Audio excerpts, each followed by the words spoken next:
doesn't negotiate any rates with you, so you're completely in the dark with every call that you're doing. The only thing I see is the service that the call's on. So if I'm seeing a lot of emergencies through the day, I know that any emergency starts at $10, and you just hope that your dispatch and your company are looking out for you in some way at least. Companies always say that you're a private contractor, so that way they separate themselves completely from you, so we have no health coverage. If you get hurt, it's on your own dollar. If anything happens to your bike, it's the same thing.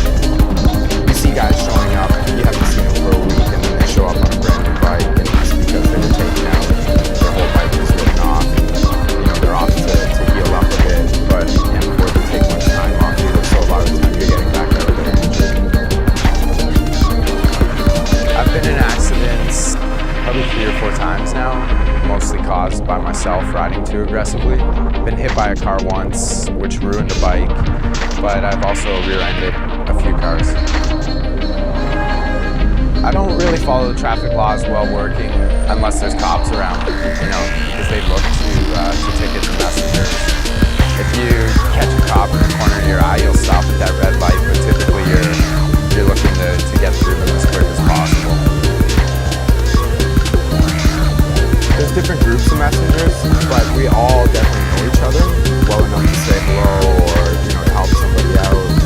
So you end up, at some point or another when you're standing by downtown, talking just about everyone, so everybody knows each other. Get to work. Yeah, that's one of the guys that works for my company.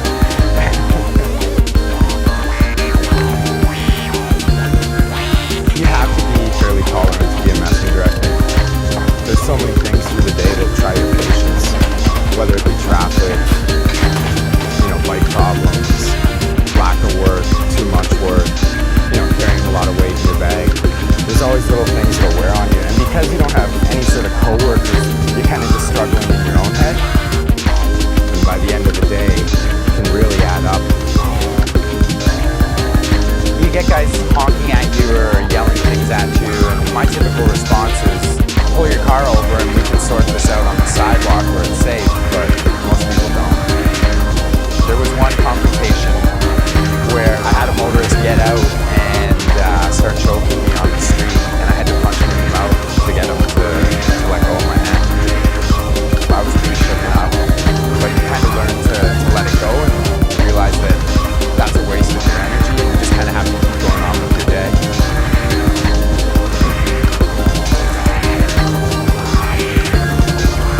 Caught up in it, riding along next to a big SUV and it's, an inch from clipping you. You get home at night when everything's done and you kind of calm down and start thinking about all those close calls. It makes you realize just how dangerous the job is and just how often your life really is on the line. I've definitely thought about stopping doing it many times, when it's slow or in the middle of winter and the weather sucks.